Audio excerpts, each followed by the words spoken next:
U.S., it's context around the world. But what we've always done with PepsiCo Positive is link it to our business. So each of the goals that we have is fundamentally linked to how do we create a more resilient, sustainable business. So think about just one example, agriculture. I mean, PepsiCo's second largest food and beverage company in the world. We have 300,000 farmers in our direct and indirect supply chains because we're about 60% food. So if farmers can't grow food and the food system is at risk in the world, we don't have a business. And so we have increased our regenerative agriculture targets from 7 million to 10 million. We've added, Marissa and I were just talking, we've added a nature component to them. Why? Because it's good for business. It's important. So what we've tried to do is link things to the business. Therefore, the context around some of the noise, some of the change, doesn't matter as much because it's about how do we align what we're trying to do to build a sustainable business and keep it functioning, and in our case, keep food on the table of the world. None of you, and apologies for putting it like this, but none of you is saying that things are harder as a result of the current context. It's really hard for me to try and squeeze that sort of statement out of anyone here in New York, or indeed any big US company. Are things harder? Well, maybe I'll go first. What we're trying to do is change systems, and that's something I've talked a lot about already, is how do we create system change? Because each of the three of us as companies are doing a lot of things. The question is, how do we change, again, the agricultural system? And that requires farmers at the center. It requires governments. It requires NGOs. It requires corporates. It requires all society. That has, I think, gotten harder because it's not moving fast enough. We have to actually change the second derivative. We have to accelerate the speed at which we're moving. And that's more challenging because there's not enough people in the system moving against it. Marissa, again, something we've talked about is, well, the investability of nature, and Jim mentioned nature, but how are you guys, how are the financiers here, how are the banks working together with the PepsiCos and the MasterCards to help them through this process, whether it's the carbon credit space? Absolutely. So it starts with being mission aligned, so we pick our topics where we do have alignment, and then we figure out ways to collaborate. But we are using the carbon markets as one mechanism to help invest in nature. Maybe I can just give you an example. We've just recently announced, as we all eyes are on Brazil as we move into COP at the end of the year, we just announced an agreement, a jurisdictional carbon credit mandate to sell 5 million credits. So we're mandated as a firm to sell this for the state of Accra. It's the first jurisdictional mandate of size. This is serious scale, 5 million credits. That capital, when those credits are sold, that capital will flow to protect against deforestation and flow money back into indigenous populations who are the stewards of the earth. So that's an example of a market. And with a layperson's hat on, trying to unravel what that really means, is the fact that Standard Chartered are involved in that project. I guess that allays the concerns of the PepsiCos and the MasterCards when they want to invest in these sorts of things. Is that right? Yeah. So to a degree, again, mission alignment, but I'm sure if I'm sitting in Jim's shoes, what does he want to do if he's going to purchase carbon credits or for his last mile abatement? He wants to ensure that there's high integrity in those credits, that they do what they say they're going to do. We can be a force for good in that respect as we are helping to set the standards for what high integrity means. And then the combination of us putting our name against it, and partnering up with high quality corporates as partners. In fact, I mean, we've got Annette Nazareth from the council coming on tomorrow, actually, onto the show tomorrow. Shame she's not around today to talk about this now, because, of course, that integrity piece is so critical for companies like yours. Where are we now on integrity in the carbon markets? The fact that Standard Chartered and other banks are getting involved and, again, as I said, helping allay your concerns helps, but do you feel confident in those markets? Look, I think the markets continue to evolve. They continue to get stronger, better, higher integrity. We have our Priceless Planet Coalition program, which is a commitment to restore 100 million trees. And we're in the process of transitioning it to a carbon credit program with Conservation International. So lots of work there. But, bigger in terms of the decarbonization picture of what we're all working to do. Some exciting news out of MasterCard this summer when we reported that we grew the company by 12% net revenue and we reduced our emissions by 7%. So carbon credits are good, but how are we actually decarbonizing the actual emissions? And we're making a lot of progress there. Jim, are your investors really getting this now? Are the institutional investors in the company and others, are they really getting this investability / sustainability message now, would you say? I think you have a really big range of investors. We have some that we meet with every quarter, and they ask very sophisticated questions. But there's a lot who I think are most interested in the financial performance of the company, what's happening in this quarter, what's happening, and they're less interested in some of the sustainability issues. We invest in the things we do because, again, they're tied to the health of the business, they're tied to the strength of the business. Either we have customers asking for them, we need them for our license to operate, right? Things we need farmers to keep farming. Those are things that are important for the health of the business. I would say not every investor fully appreciates that, and again, you've got a range. We're hopeful over time that will change, but I think it's still very much a work in progress. And Marissa, I want to come back to the finance piece. We've spoken to Bill a lot, Bill Winters, the CEO at Standard Chartered, a lot about this and the work that you do and the projects you have in developing markets. Yes. How's all that going? And are investors here and in Dubai and in Sharm and in Glasgow, are they understanding the urgency and the need properly now of this? So, again, I think Jim said, you have a broad swath. But back to the investor question, when we look at our investor base, our shareholders in Standard Chartered Bank, which is a proxy for do they understand it and do they care and are they supportive, we've had a wonderful stock reset. I can't claim it's all because of sustainability, but one of our hallmarks was we reached $982 million of sustainable finance income. This isn't, this is income that we produced last year. It was a year ahead of a target that we had to do $1 billion by the end of this year. And the returns on that sustainable finance are higher than the average of our overall bank. Yeah. So what we're communicating to our investors is, as Jim says, really good business, but by the way, we're delivering great outcomes. So then when you go to our markets and you touch it and you feel it on the ground, you can see the impact that we're making, that connection with our communities, our regulators, the stakeholders. It's tangible. It's absolutely something that they understand. Really, really cheeky question to finish up, and it's got to be really brief, the answer from each of you if possible. And this is about New York Climate Week. Do you feel you have to be here this week? Do you feel you have to be seen here, or are you going to leave with something achieved? Yeah, I think I want to be here, right? Everybody's here. The conversation is here. But you want to be here because you want to achieve something. I want to achieve something. I'm looking for new partnerships. We're looking to enable more circularity. So, I mean, Jim and I were just talking about reusable cups and this deposit return scheme and how can we partner. Jim's got some great pilots already happening in some stadiums around the U.S. and we'd like to be a part of that. Okay. So this is why we're here. Okay. Same question to you. I imagine we're going to get the same answer as well. I want to be here. We want to be here because it's about doing, and this is a target-rich environment. Everybody's here within 10 blocks in any direction. You can meet with anybody you need to. The three of us have already had business conversations standing out in the hallway. That doesn't happen when we're spread around the globe. Critically important, great opportunity. You got to make it happen. It's a 24-hour full contact sport. But if you make it happen, it's a great opportunity. And like the carbon deal with Accra in Brazil, any big deals you can quickly tell us about before you leave? How about big themes? I can never talk about big deals until they happen. But big themes, I leave here. We have a very, very serious, talk about doers, roundtable on methane. So we've been talking about carbon emissions forever, but methane as a toxic substance has to be addressed.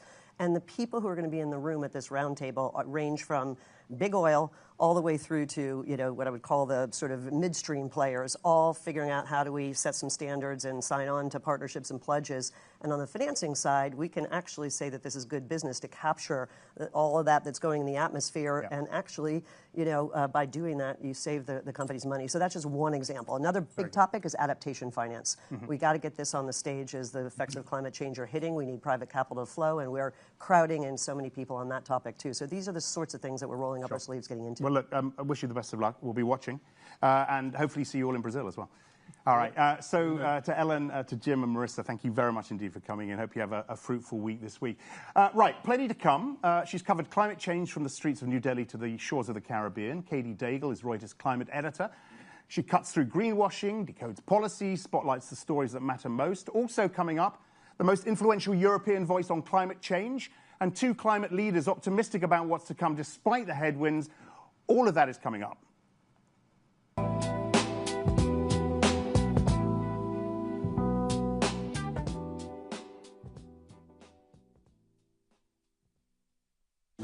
At a time when truth and new ideas have never been more important, Reuters Next examines the big issues without fear or favor to get a clearer picture about what lies ahead. Reuters Next Gulf will provide a forum to ignite real change and to build a better tomorrow for generations to come. Join us at Reuters Next, because in a time of great change, the most important question is, what's next?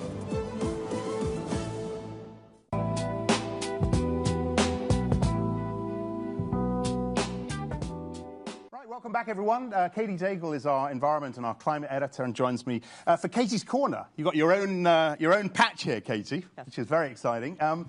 Let me start by asking you whether there's been any big news for you out of this event so far. I mean, I know it's only been going a couple of days, but what's excited you most?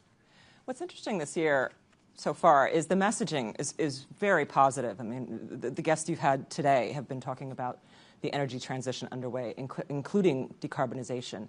And this messaging right now toward reassuring the world that we are still on mission, it's coming at a good time for the world. People are scared. Warming is speeding up. We are, of course, waiting for news tomorrow, which is when the governments will be announcing their new climate pledges. And it looks like, sorry to interrupt. Yeah? Yes, that's of course because that's the day at the General Assembly the climate piece sits in that. It looks like we're going to be a little bit disappointed. We've got Teresa Ribera coming up on the show. Murmurings are that it's going to be anemic. What are you hearing? Similar. It's very much a wait and see, but this is the tough part of the energy transition. It's messy. A lot of governments are struggling to reach agreement within, amongst themselves about what to do. Energy security is a big concern, and this is sort of the inflection point we're in, the energy transition. Right? It can be true that we're going gangbusters with renewables at the same time that we're squeamish about getting rid of fossil fuels. Both can be true at the same time. You and I have talked about this before. Climate, when things were really bad on the multilateral sort of stage, the sort of the global collaboration and discussion, climate used to be a bit of a bright spot, didn't it? It doesn't look like it's that bright spot anymore. It seems to me that Europe is going its way, China's going its way, the BRICS are going their way, the US is clearly going its way. Is multilateralism dead in this space as well? It's hard to say. When the UNFCCC was signed, it was, fun fact, the first treaty that was signed by nearly all governments in the world. That was a showcase in multilateralism. And since then, the treaty has helped governments achieve quite a lot of progress in terms of moving money toward climate projects, getting the decarbonization agenda on the table, moving renewable energy. But it's tricky. And now we're seeing, as Teresa had said and Christiana, that the driving force is not so much the governments and policy, it's the real economy. Yeah. It's the companies that are facing, they're facing a need to change. When you hear PepsiCo and MasterCard and Standard Chartered and other corporates, speak to us and in an incredibly bullish way about what's going on. What do you feel about that? Is there? I ask this delicately, but how much greenwashing is still going on, and where is that seen most by a reporter and your team? It's not so much greenwashing. I mean, when we talk about the word greenwashing, there seems to be a sort of sinister thought behind it. It's, sometimes there might be some omission, right, which you can say is good or bad. Obviously, companies are going to be showcasing their good works more than the things they're struggling with. There's a lot more that companies could be doing, as well as governments, as well as each of us individually. But what is clear is that companies are very concerned about their viability in the future. And that's not going away. No. Do you feel, just to finish up with, do you feel as a journalist, one of your responsibilities is to hold the corporates and the financial institutions accountable for their climate claims? Is that a big part of what you do, and how good are we at that? It's really tough. The news is moving very fast. And so just by virtue of trying to, we can't cover everything all at once. That said, we live for, us journalists live for holding, holding truth to account, making sure that people, citizens, have the information they need to make rational decisions about their society and their future.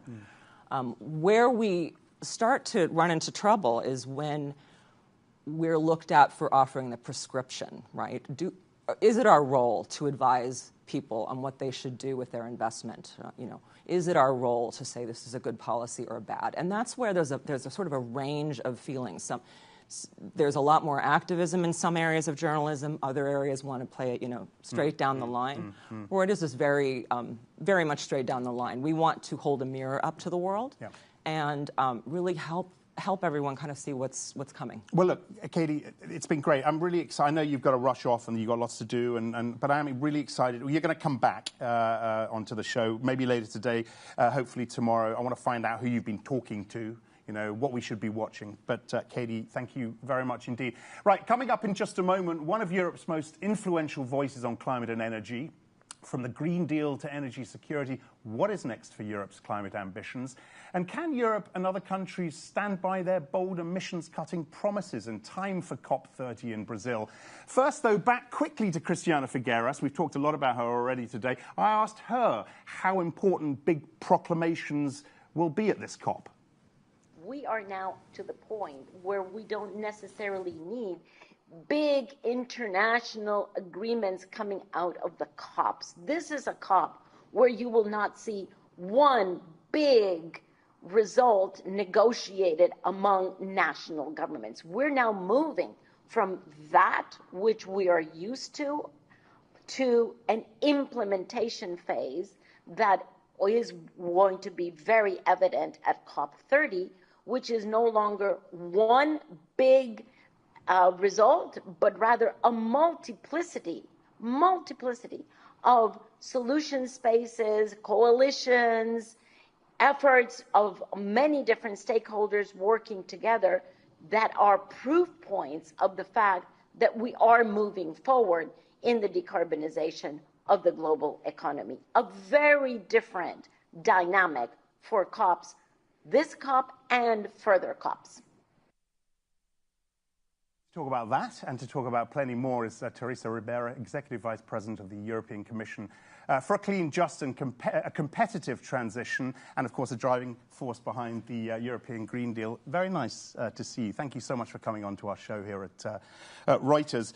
Look, I want to start, I'll come on to what Christiana was saying there about COP in just a moment, but let me just come on to Europe and Europe's targets. There is clearly disappointment with the latest statement of intent, I think it was called, out of Europe on the NDCs. Some have said it's a missed opportunity because so many countries look to Europe when setting their own NDCs. Teresa, how united is Europe on its climate goals right now? Oh, I think that it is united because this message is that we intend to fulfill our commitments and our pathways. And the discussion is how to combine the competitiveness measures so to come up with a consistent pathway to the full decarbonization that is targeted by 2050. And I think that, yes, sometimes that we knew already, maybe different views on how to address the different policies, the different measures, but the message is pretty clear. We are there. There are still lots of things to do.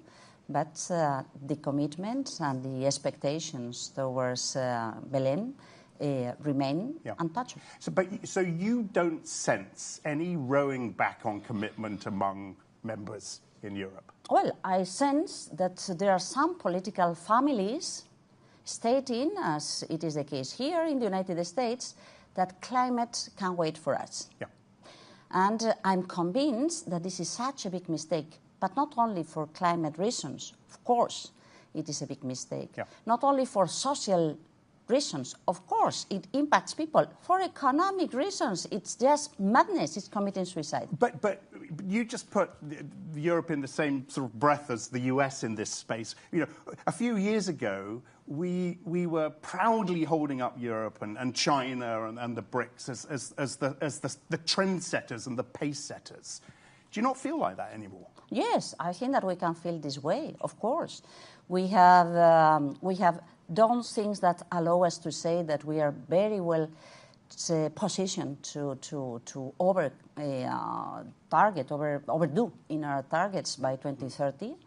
We are combining things that will come up so to ensure that we will get as much as possible by 2035, knowing that we are in the middle of this energy transition, that much needs to be done still in Europe, but that the identification of industrial success with the deep decarbonization coming up with the companies is already there. And I think that it is normal that once the low-hanging fruit are already there, we enter into a new phase where we need to assess, because it is a little bit more difficult, it is a little bit more demanding, but yes, we are committed to keep on doing. I asked Sarah Ladislaw earlier, who's now RMI, worked for Joe Biden, whether she thought there is a chance the US might pull out of the UNFCCC treaty. Do you think there is a chance that they will? And what would that mean for the treaty? How damaging would it be for the treaty? I think it could be terrible news for the humankind. I think that we need to work together. I think that this is a product of the joint efforts being developed by the whole international community, including the United States. I think that the Paris Agreement responds to these expectations of how we can build on our own premises the best way to achieve the goals. And I think that that could mean that the United States accepts being isolated when compared to the relations to the rest of the world. Given what we've seen so far with Paris, is this likely to happen? It is quite shocking to see that a country that has been respected, the House of Freedoms, liberties, rights, improvements, cooperation, technology breakthroughs, decides a kind of suicide. So to be isolated, to forget about the rest of the world, and of course this means leaving the space for the others. And of course there are others that could be delighted to fill in this space. So it is quite shocking, but my main message in this concrete point is that we hear with great expectation and hope all those saying that America is all in, and that mayors, business communities, governors know that they need to bet in the future instead of burning fossil fuels. And I'm glad you raised that, actually, because tomorrow's show, we've got a bunch of mayors coming on. We have the AG of California coming on. So we are going to talk about that influence at the subnational level, which is clearly critical. Let me ask you, Teresa, China is clearly a massively important player in this space. Brazil. Who are you talking to here in New York over the next couple of days? Tomorrow is a big day, of course, for climate. Have you got any bilaterals set up? I'm not certain that you're going to tell me, but who is Europe meeting with here to try and move this process forward? I have got several meetings, and I will still have different meetings, but let me come back to China, because you mentioned China. I was to China to beginning of July, and we came up with a very relevant statement being signed by the leaders of the European Union and China, saying loud and clear that we commit to keep on doing as much as possible according the Paris Agreement rules, because we understand that climate action is critical not only for multilateralism but also for our own societies and our own economies. China is changing the way they consider their position in the international context.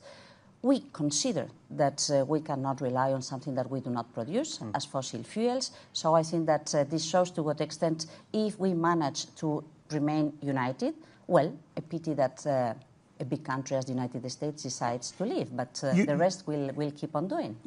Quickly running out of time, but you mentioned the meeting with China in July.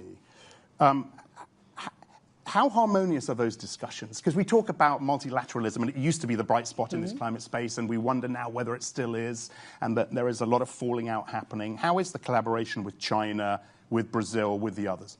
Of course, we are all different, and we are entering into a kind of multipolar world. And there are things where we agree and things where we do not agree. But climate action is a market driver. It's a financial driver. It is a technology driver.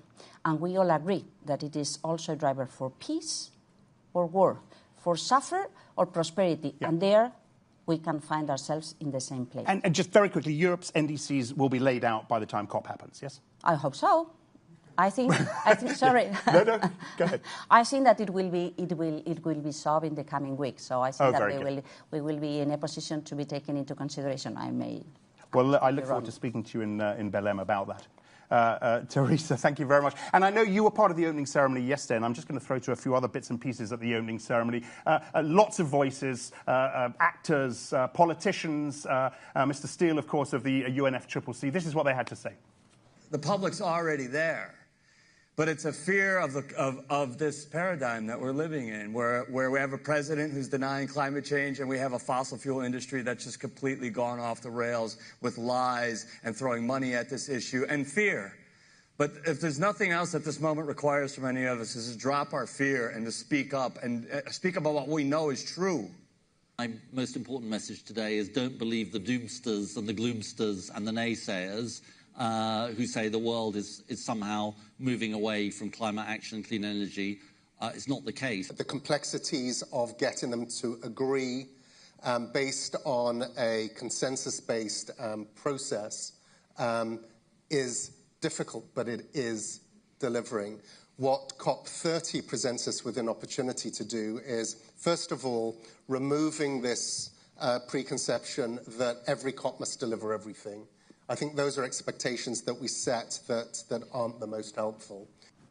So a few of the voices that we heard yesterday at the opening ceremony. Now, to wrap up today's show, we hear from two people who bring deep insight into what's working and what's not, and what's next for business in the climate transition. Peter Backer is president of the World Business Council for Sustainable Development, a global coalition of CEOs committed to building a net zero, nature-positive economy. Good to see you again, Peter. And Mindy Luber is president of sustainability non-profit Ceres, spent decades mobilizing investors and corporate leaders to align capital with climate action. I guess, I've reached that point where a show like this isn't really a show like this unless Mindy Luber is on it, actually. and the same goes for you as well, Peter.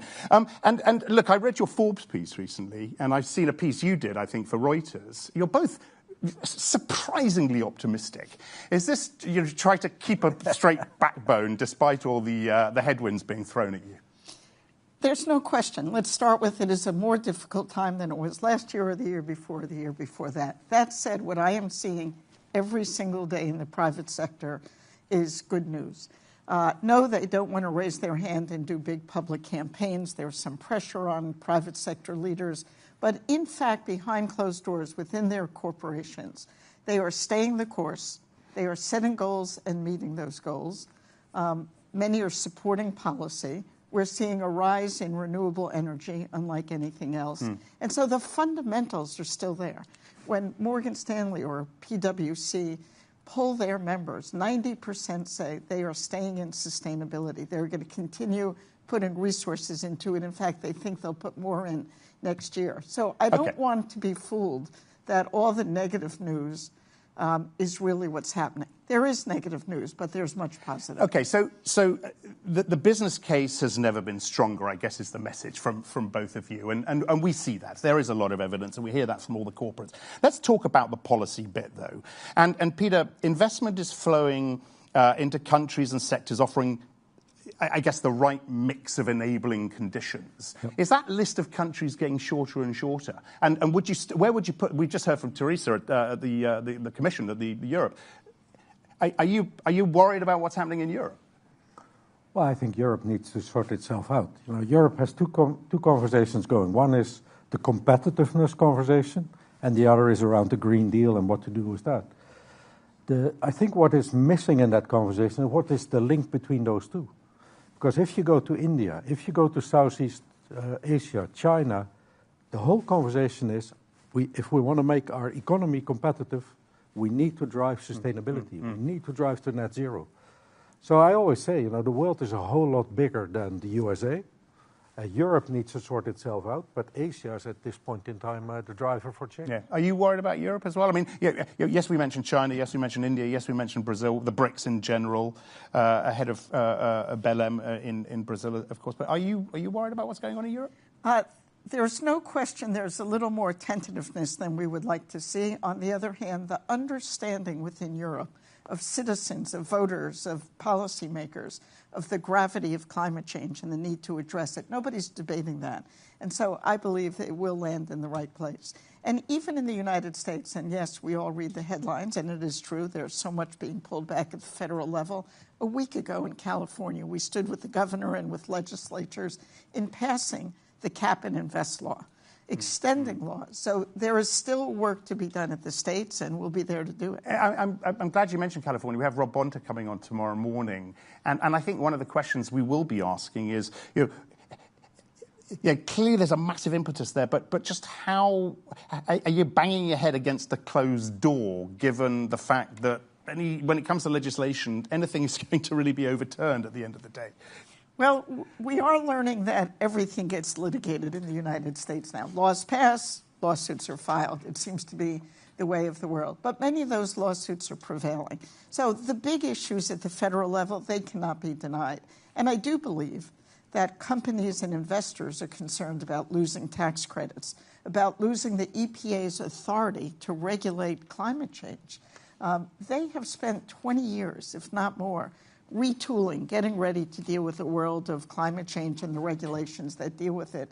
It is very destabilizing for anyone in the private sector to all of a sudden be told, no, climate change is not a problem. So I think we're seeing even more private sector leaders prevailing on states, and hopefully we'll have some action at the federal government, but that's a long stretch. Drew Bond, Peter, from C3, came on at the start of this show and said, this administration may be the best thing that's ever happened to climate. I mean, it seems a little bit of a stretch to me, given what we've heard. But what can industry leaders do to keep up the pressure on federal government? Well, I think the first thing is to be in COP30 in Belém. Brazilian presidency is putting together a program which is basically not about negotiations anymore, but the COP of implementation. So what are the solutions? What are the barriers to scale those solutions? Is it policy, finance, is it demand? And then really drive that conversation into action. You talk about policy, but what I see happen is it's now become an economic conversation. We yesterday launched the CEO Handbook for Physical Risk Assessment in supply chains. The economic cost of inaction are now becoming clearer and clearer, and that will force business to act.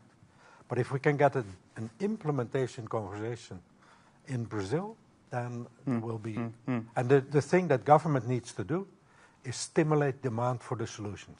That's the one thing they need to do. Yeah, and Mindy, I mean, you and I have talked, often over the last few years, and I got to say, I sense an optimism from you that I haven't seen in a few years. I guess it's as a result of that sort of thing that Peter's saying. And are you going to Belém? Are you going to COP? If you can get there? Yes, or likely I will send a team, and either I will go or someone will go. And what do you want to see happen? We want to see exactly what Peter said. We want companies and investors to be leaning in on the need to move forward. I mean, the reality is the clean energy economy is the future of our economy, period, end of story. That's where we're going to see jobs. That's where we're going to see profits. That's where we're going to see the ability to fuel the new AI and everything else coming on board. So if we're continuing to see, which I am, businesses and investors putting money into the clean energy economy, moving forward on their goals, standing up on policy, less than I would like, but certainly still doing that, I think we've got a shot because the numbers are so clear. The numbers of risk, hundreds of billions of dollars spent on the impacts from climate. We can't continue spending hundreds of billions of dollars a year. I think companies, insurers are starting to see that and act because of that. I'm going to have to finish it there, Mindy and Peter, but thank you very much for coming in. But just stay there for a second, because I do want to play one more soundbite from Christiana Figueres, and it talks to the logistics and the difficulty of the COP happening in Belém. But it was actually quite interesting what she had to say, because of course there has been so much debate, so much hand-wringing, so much criticism over the decision to host the meeting in Belém. Tough to reach, tough to find affordable accommodation, and as a result, tough for many to attend. This is what Christiana said about it.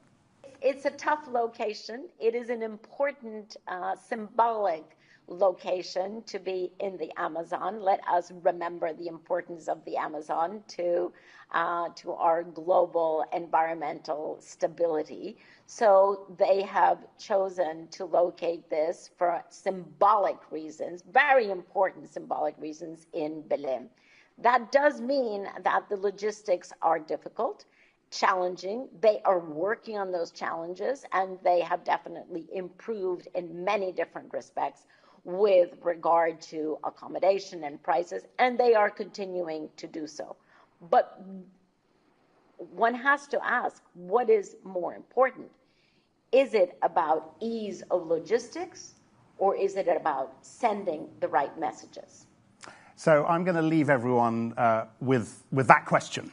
Mindy and Peter, thank you very much for joining us. We're going to pick all of this up again tomorrow morning. Our focus tomorrow will be on leadership at the subnational level. As I just said, Rob Bonta, California's Attorney General, will join us, as will several city mayors. We'll talk carbon credits and the importance of transparency and integrity in that market with Annette Nazareth. And we'll be joined by investors and tech companies striving to drive climate ambition. It'll be an exciting show. Do join us at 8:30 tomorrow.